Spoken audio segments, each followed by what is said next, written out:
ሰላም ክቡራት ተኸታተልቲ ከመይ ትቕንዩ? እዚ ዜና መጽሔት እዩ። ዜና መጽሔት ኣብ ሃርሞኒ ሚድያ ብቐጻሊ ናባኹም ነቕርቦ መደብ ካብ ዝሓለፈ ሰሙን ከም ዝጀመርናዮ እንዳገለጽና ነዚ ናይ ሎም መዓልቲ መደብ እውን ናባኹም ከነብሎ ከለና ክልተ ርእስቲ ክልተ ጉዳያት ሒዝና ቀሪብና ኣለና። ከም ኩሉ ሻዕ እቲ ቀዳማይ ኣርእስቲ ጽቡቕ ዜና ኮይኑ ነቲ ንብዙሓት ዘሻቐለ ብፍላይ ኣብ ዝሓለፈ እዋናት ኣብ ሶሻል ሚድያ ብዙሕ ሰብ ወፂኡ ነቲ ምስሓብ ናይ قوام منبر فقط ጊዜያዊ ናይ ምቕያር ዝብል ገና ብሓሳብ ደረጃ ምስ ቀረበ ጥራሕ ከም ዝኾነ ኮይኑ ሰባት ክጭነቁሉን ብዛዕባኡ ከዓ ብዙሕ ዝበሃል ልክዕን ዘይልክዕን ዘረባ ባህል ስለ ዝነበረ ብዙሓት ሰባት ኣብ ሸቕላ ኣትዮም ብዙሕ ተጨናኒቖም ብዙሕ ስጋዕ ዓዲ ምቕያር ደገለደ ዝበሃል ዘረባታት ብብዝሒ ንሰምዓሉ ዝነበርና እዋን እዩ ነይሩ። ኣብዛ ዓዲ ግን ዝኾነ ይኹን ሓሳብ ክመፅእ ከሎ እቲ ሓሳብ ብዙሕ መስርሕ ሓሊፉ ተጻርዩ ክትግበር ስለ ዘለዎ ሰቂልካ ዝቕየር ስለ ዘይኮነ ብውሳኔ ናይ ውሕዳት ስለ ዘይከይድ ነቲ ሓሳብ ምስ መፀ ኩሎም ኣካላት ዝምልከቶም ብዛዕባኡ ርእይቶኦም ንክህቡ ይስደድ ረሚስ ዝበሃል እሱ ብዛዕባ እዚ ሓሳብ እዚ እንታይ ሳዕቤን ክህልዎ ይኽእል ርእይቶኹም ሃቡ ተባሂሉ ንኩሎም ይስደድ። ሕጂ እቲ ነቶም ንኢሚግሬሽን ሚኒስተርን ንኤስዲን ዘሰንበደ ከደይ ተፀበይዎ መልሲ መፂሎ ዝብል ኣብዚ ኣፍቶም ብላደት ኣብዚ ከም ዘርእየኩም ዘለኹ ትሪእዎ ዘለኹም ኣሰንቢድዎም ኣሎ በኋላ እንታይ ትደሰንብዶም ዘሎ እቶም ሬሚስ ኢንስታንስ ዝበሃል እንታይ እዩ ናይቲ ትሕዝቶ እንታይ ሳዕቤን ክህልዎ ይኽእል ንጎርና ተባሂሎም ዝተፃሕፈሎም ኩሎም እዚ ክትግበር ዝኽእል ኣይኮነን ብዙሕ ሳዕቤን ዘለዎ እዩ ኢሎም ወላ ናይዚ ዓዲ ናይ ፍትሒ ሚኒስተር ሲ ናይ ሕጊ ግራውንድ እውን ደምስቱል በርከት ማለት እቲ ናይ ሚኒስትር ፍትሒ ጌርኩም ሕሰብዎ እንታይ ብሕጊ ከማንሲ ዝከኣል ኣይኮነን እዚ ነገር እዚ ክኸውን ኣይኮነን ኩላቶም እቶም ርእይቶ ክህቡ ዝተሓተቱ እዚ ክኸውን ዘይክእል እዩ ኣሸጋሪ ኢሎም እሞ እቲ ኢሚግሬሽን ሚኒስተር ነቲ ሓሳቡ ዝድግፍ ስለ ዘይኮነ እዚ ዘቕረበ እንታይ ናይ ፖለቲካ ናይ ውሽጣዊ ጉዳይ ፖለቲካ ተንታኒ ኦሲም ካንትዌል ዝበሃል ዘቕረቦ እዩ እቶም ኩሎም ዝፀሓፉ ኣካላት ካብቲ ዘቕረብዎ ምኽንያታት ብብዝሒ ኩሉ ሰብ ዝርዮ እሱ እዩ እቲ ሓሳብ ኣብ ሰፕተምበር ዘቐረበ ኮይኑ ኩላቶም እቲ ዘቕረብዎ ናቱ እንታይ ይኽእዝስ እንታይ ይኸምፅእ ኣብ ዝብል ንብዙሓት ሽግር ክፈጥር ምዃኑ እቲ ዕላማ እንታይ እዮም ዝብሉ መንግስቲ እዚ ዝወሓደ ቁፅሪ ዜግነት ምእንቲ ክሓትት ዜግነት ንምኽልካል ክጥዕመና ምእንቲ ኢልና ጌርናዮ እዮም ዝብሉ ዘለዉ ሕጂ ባዕልኩም ተረድዎ ቋሚ መንበሪ ፍቃድ ዘይብሉ ሰብ ዜግነት ክሓትት ኣይክእልን ስለዚ ቋሚ ተደይብሎም ዜግነት ክሓትት እዩ እንድሕር ደኣ ከምኡ ዘይጌርና ኢሉ መንግስቲ 35 ስጋ 40 ሽሕ ሰብ ዜግነት ክሓትት ዝኽእል ስለዚ ዜግነት ናይ ምሕታት ተኽእሎ ንምኽልካል ኢልና ኢና ጌርናዮ እቶም ኩሎም ዝሃቡ ግን ርእይቶኦም ክህቡ ዝተሓተቱ ግን እንታይ ኢሎም እዚ ልዕሊኡ ዝኸይድ ነገር እዩ በዚ ውሳኔ እዚ ቀዳማይ 87,000 ጉዳይ ሓደ ብሓደ እንዳኸድካ ክትሪኦ ኣለካ ነዚ ክትርኢ ተኾንካ ከዓ ነብሱ ዝኸኣለ ስራሕ እዩ ብደይብኡ ሚግራሽን በርከት ፃዕቂ ስራሕ በዚሕና እንዳበለ ዘማርር ኣካል ቤት ፅሕፈት መንግስቲ እዩ ስለዚ ከመይ ገይሩ 87,000 ከፃሪ ሓደ ካልእ ወላ ስፔንስካ ሽርካን እውን ዝበልዎ ነቶም ስድራ ቤታት በዚ ዝትንከፉ ኣዝዩ ኣሸጋሪ ዝኾነ ኩነታት ዘይርግኡነት ክፈጥር እዩ ምርግጋ ኣይክህሉን እዩ ድሕር ዳ መንበሪ ፍቃዶም ግዜያዊ ቀይርካ ፅባሕ ንጎ ከዓ ንዑ ስሒብካ ናይ ምምላስ ነገር ኣሎ ብምባል ከይተረጋግኡ እዮም ክኸዱ ስለዚ ከይዱ እዚኦም እቶም ዓበይቲ ዝበሃሉ ክምልሱ ዝኽእሉ ዝመለስዎ እዚ ነገር እዚስ ደንበርካ ክኸውን እዩ ብፍላይ ሪጅን ኖርቦተን ከዓ እንታይ ኢሎም ብግልፂ እዚ ኩነታት እዚ ነቶም ሰባት ጥራሕ ዘይኮነ ወላ ስፔንስካ ሽርካን ማለት እዩ ወላ ነቲ ሲስተም ናይቲ ሃገር ይኸሃስዮ እዚ እንድሕር ደኣ ኮይኑ ንኩሉ ነቲ ሲስተም ወላ ኣብ ናይ ዓቕሚ ሰብ ናይ ስራሕ ንኩሉ ከሸግር እዩ ማለት እዩ ንኣብነት ኣብዚ ቬስትራይትላንድ ባዕልየ ተቦርን ከባቢኡ እንደሎ ማለት እዩ እንታይ ኢሎም ልዕሊ ፍርቂ ናይ ባስ ኣውቲስታታትና ናይ ደገ ዝተወልዱ እዮም እዚኦም ከዓ ግድን ብዘይብኦም እዚ ዞባና ደው ክብል እዩ ሕጂ እተን ዞባታት እንብተይለን ኣብያተ ክርስቲያን እንብተይለን ብላዕለዋይ ቤት ፍርዲ ናይ ቤት ፍርዲ ወይ ከዓ ሚኒስትሪ ፍትሒ እዚ ዝኸውን ኣይኮነ እንተኢሉ እዚ ውሳኔ እዚ ናይ ምትግባር ተኽእልኡ ይውሕድ ኣሎ ማለት እዩ እዚ እንታይ ማለት ሕጂ ስለምንታይ ደኣ ሞ ከይኮነ ከሎ ሰብ ከም ድኾነ ኮይኑ ተሸጊሩስ እሞ እንታይ ክንገብር ካልእ ኣማራፂ እንታይ ኣሎ ገለ ናብ ምባል ንምንታይ ይበፅሕ በጃኹም እዞም ኣብ ሶሻል ሚድያ ወፂኦም ቅንጣብ ዘረባ እንዳምፁ ሻቕላ ዝዝርግሑ ኣይተስምዕዎም ነቲ ከምዚ ዓይነት መንግስታዊ እንታይ ኢና ንገብር ዘለና እዚአን እተን መንግስታዊ ኣካላት እተን ብኣብያተ ክርስቲያን እተን ወግዓውያን ኣካላት ዝሃብኦ መልሲ እዚ ሓሳብ እዚ ክትግበር ኣይክእልን እዩ ዝብል እንተኮይኑ ሰብ ክረጋጋእ እዩ ዘለዎ ዳሕራይ ከዓ እንታይ ይመፅእ ከዓ ትከታተል ንዑ ኣብ ሚድያ ግን ሶሻል ሚድያ ማዕልያ ዘይብሉ ሓበሬታ መፅእ ስለ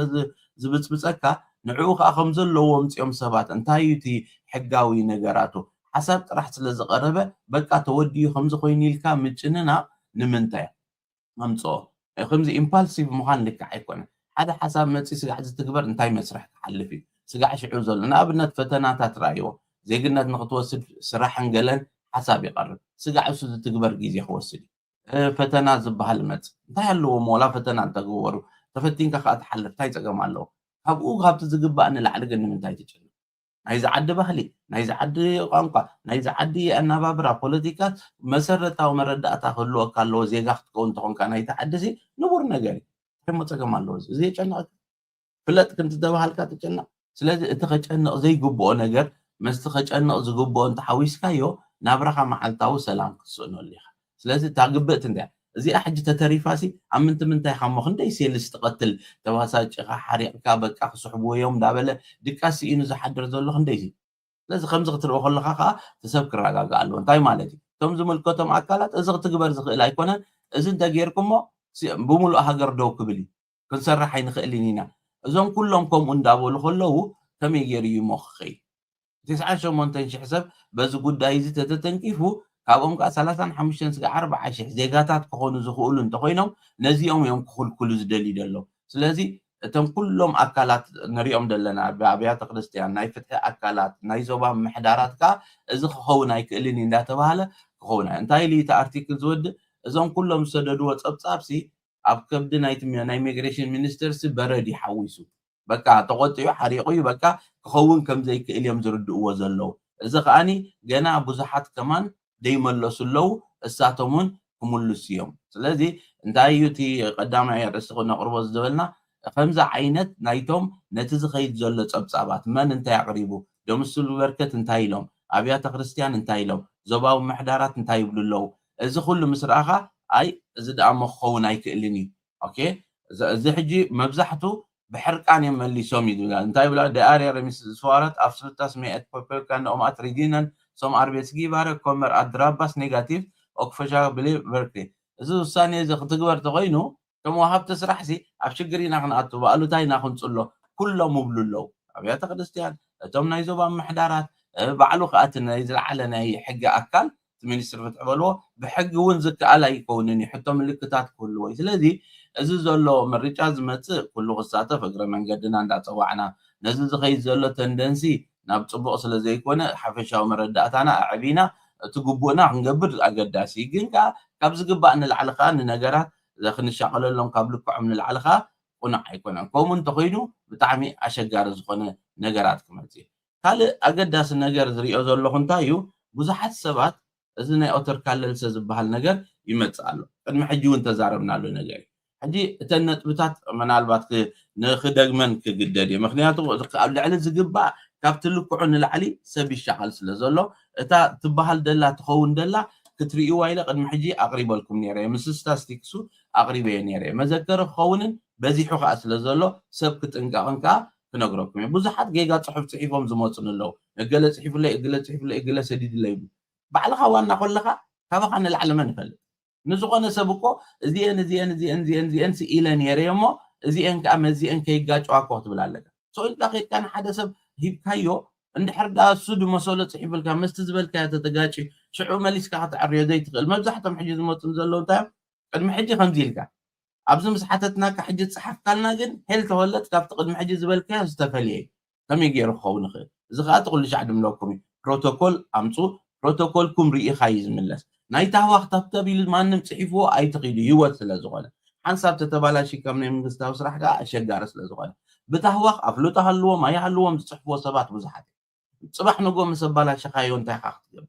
ብኣጋ ተጠንቂቕካ ክየለ ኣብነት ክበኩም እየ ክትርእይዎ ምእንቲ እቲ ዲፓርትመንት ሓደ ክፍሊ ኣቑሞም ናይ ምስሓብ ፍቓድ ዝስሕብ ኣካል ጥራሕ ሓደ ዲፓርትመንት ከፊቶም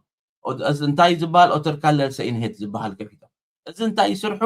ኩሉ ትስርሑ ናይ ምስሓብ ፍቓድ ጥራሕ ኮይኑ ኣብ ሓደ ዓመት 13,000 14,000 ራእይዎ ዒስራ 11,000 መንበሪ ፍቓድ 11,700 ስሒቦም ድሕሪኡ 14,000 ሰብ ሕጂ ሞ ገዲድ እዩ ዘሎ እንታይ እንተን መስሓቢ ምኽንያታት ራእዩ ቀደም እንድሕር ዳ ጌጋ ሓበሬታ ሂብካና ነርካ ንመብዛሕትኡ ሰብ ሕጂ እንታይ እዮም ድብሎ ነበሩ ቀደም ዝበልካናን ሕጂ ዝበልካናን በበይኑ ኮይኑ ቅድሚኻ ቀደም ኣብ ጣልያን ከምዚ ኣብዚ ከምዚ ኮይኑ ክትመፅእ ከለኻ ዝሓባእካና ሓበሬታ ነይሩ ኣብ ዋርድያ ነርካ እዚ ኩሉ ዝበልናዮ ነገር ቅድሚ ሕጂ ደይከውን ድመስሎ ነበረ ሰብ እንዳኾነ ምስ መፀ ሓደ ብሓደ ንርአየን እዚኣተን እንታይን ኦተር ካለልሰ ጌጋ ሓበሬታ ብምሃብ ይብል ኣሎ ወይ ከዓ ቀደም ካሊእ ኢልካና ሎሚ ኮኔልካ ሓቢእካ ኮኔልካ መድበተት ሃዩጊት ኮኔልካ ሓሲኻና ዝብሎ ከመይ ዝርከብ ቀደም ውላድ የብለይን ኢሉ ዝነበረ ሎሚ ውላድ ኣለኒ ይብል ቀደም ፓስፖርት የብለይን ኢሉ ዝነበረ ሎሚ ፓስፖርት ኣለኒ ይብል ነዚ ከዓኒ መስቲልዎ ዝነበረ ምስ ተጋጨወ ሓንሳብ ምስ ተባላሸወካ ኣሸጋሪ መስቲ ዘሎ ተኣፋፊ ኩነታት ተጠንቂዕካ ግዜ ሂብካ ኣፅፊፍካ ከም ትስራሕ ብታህዋኽ ጥራሕ ይኽየድ ገለገለ ሰባሲ ደብዳቤ ደንጉ ይመፅኦም ስጋዕ ፅባሕ ጥራሕ ክፅሓፈሎም ገለ ስጋዕ ፅባሕ እሞ ሂወትካ ተባላሸወልካ ግዜ ወስኹን ዝያዳ ከም ዝደልየ ኣለኹ ኢልካ ዮምሲ ክልተ ቅነ ወርሒ ክውስኾካ ክእል እዮም እንታይ ደህወኽ ኣለካ ንምንታይ ብልክዕ ደይግበር ካልእ ሓበሬታ ይለዋወጡ ጀሚሮም ሎሚ ኣብ ስካት በርከት ከድካ ዕድመ ይቀይሩለይ ትብል ፓስፖርት ውፅኢኻ እምቢ ምስ በሉኻ ተትርፎ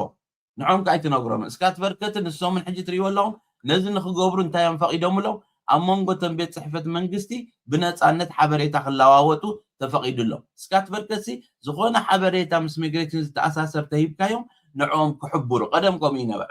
ግድን ካባኻ ፈቓድ ወሲዶም ገለ እዩ ነይሩ ሎሚ ብነፃ ሓበሬታ ለዋወጡ ስለ ዘለዉ ብቐሊል ናይ ኩሉ ሰብ ክረኽብዎ ይኽእሉ ኣለዉ ብዕለት ክንዲዚ ከምዚ ኸድካ ከምዚ ጌርካ ነርካ ስለዚ ይበሃል ስለዚ እንታይ እዩ እቲ ዝሪኦ ዘለኹ ተነጥብታት ናይ ጌጋ ዝበሃላ ዘለዋ ዳርጋ ነፍሲ ወከፍ ሰብ ሎሚ ናይ ኦተር ካለልሰ ደብዳቤ መፀሉ ክልተ ዓይነት እየን ተን ኦተር ካለልሰ ተቐዳመይቲ ፍሊክቲንግ ስታቱስ ኦተር ካለልሰ እሱ መንበሪ ፍቓድካ ይሰሓብኒ ታይዳ በደልትን ተበደልትን ብናይ ዕቑባ መሰል ክረኽቡ ስለ ዘይብሎም እስኻ ወላ በዳላይ ኣይትኹን ነቲ በደል ንክፍፀም መሳርሒ ነርካ ኢኻ ብዝብል ዋርድያ ነይረ ዝበሉ ምክትታል ዶባት ዝነበሩ ፖሊስ ዝነበሩ ሓካይም ዝነበሩ ናይ ሳዋ ዓለምቲ ዝነበሩ ኣብ ዘላምበሳ ዝነበሩ ኣብዚኦም ሰራዊት ብምልኦም ኣሃዱ ካብዚ ስለ ዝነበረት ወይ ኣካል ናይ ከምዚ ዓይነት ሰራዊት ስለ ዝነበርካ ኢሎም ዝተኸልከሉ ብዙሓት ስለዚ እቲ ዝመፅእ ዘሎ ነገራት ሳዕብዮ ንክብድ ከይበለ ብኣጋፍ ኦተር ካለልሰ ተመፅያትካ ፕሮቶኮልካ ኢኻ ትርኢ ፕሮቶኮልካ ምስ ረኣኻ ከዓ ሕጋዊ ነገራት ኣሎ ሕጂ ሓንቲ ነገር ደስምረላ ራእይዋ ኩላትኩም ደብዳቤ ዝመፀኩም ሰባት ሕጋዊ ነገር ስለ ዝኾነ ሕጋዊ ዓንቀፃት ክህልዎ ኣለዎ ትመልስኻ ዘረባ ዳ ዘረባ ብዘረቡ ዳ ሎሚ ኣብ ዘመነ ቻት ጂፒቲ ማንም ክፅሕፎ ክእል እንዲ ዘረባ ዳ እስኻ ሕጋዊ ነገራት ክህሉ ኣለዎ እንታይ እዩ ኣንስፐርስ ፍሪ ሄት ዝበሃል ኣሎ እሱ እንታይ እዩ ብውልቂ ትሕተቶ ነገር ከም ዘይብልካ እዚኣ እንታይ ውሕስነታ እታ ናይ ዕቑባ መሰልካ ይትሰሓብን ዜግነት ክኽልኩልካ ክእል እዮም ዜግነት ሓለፋይ መንግስቲ ናይቲ ሃገር ደሊ ሂበካ ኣይደልየ ንክልክለካ እዚ ከዓ እንታይ ማለት እዩ ከምዚ መሰለይ ይብልካ ትማጎቶ ይኮነ እንድሕር ዳ ኣማሊእካ እዚ ሰብ እዚ ዜጋ እንተኮይኑ ብሃገርና ፅቡቅ እዩ ንምንታይ ደም ዕዳ ተለካ ዳ ኣብኻ ገበን ተለካ ዳ ኣብኻ ገለ ምክንያቱ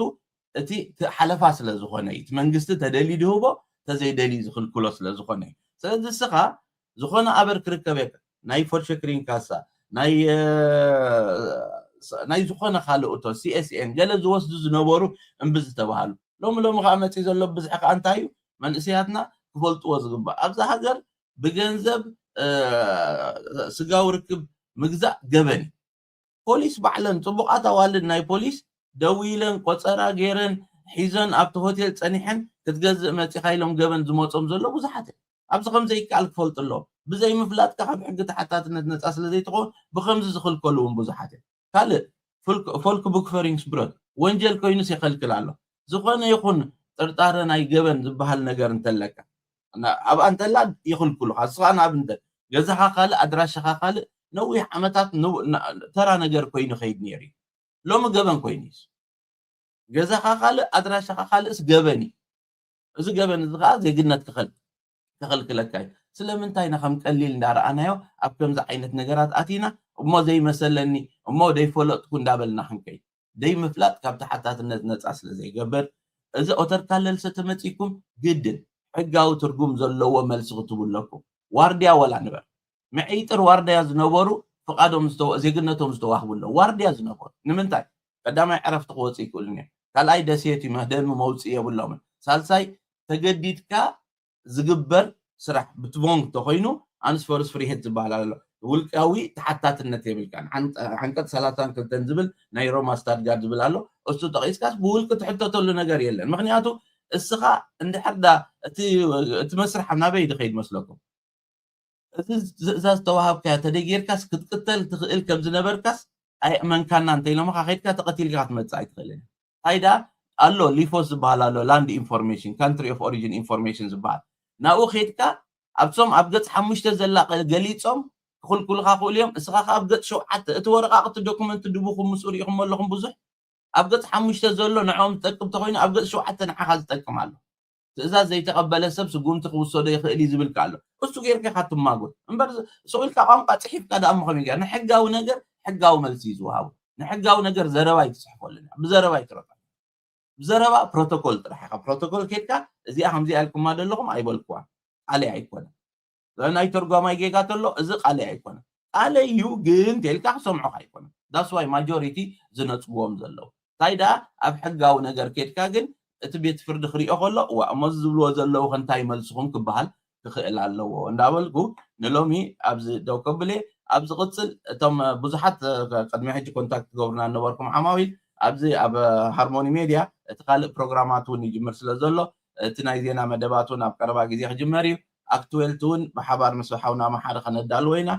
ኣብ መንጎ ኣብዚ ነካይደ መደባት መዋዓዊዕ ክሰዱ ትደልዩ ሰባት ኦልሬዲ ኮንታክት ዝገበርኩምን ኣለኹም ቅድሚ ሕጂ ፅንሑ ክንጅምር ኢና ንብሎ ነበርና ኣብ ቀረባ ግዜ ክጅመር ስለ ዝኾነ ዘለኩም መዋዓዊዒ ኣብ መንጎ እዚ ፕሮግራማት እዚ ክስደደልኩም ትደልዩ ትካላትን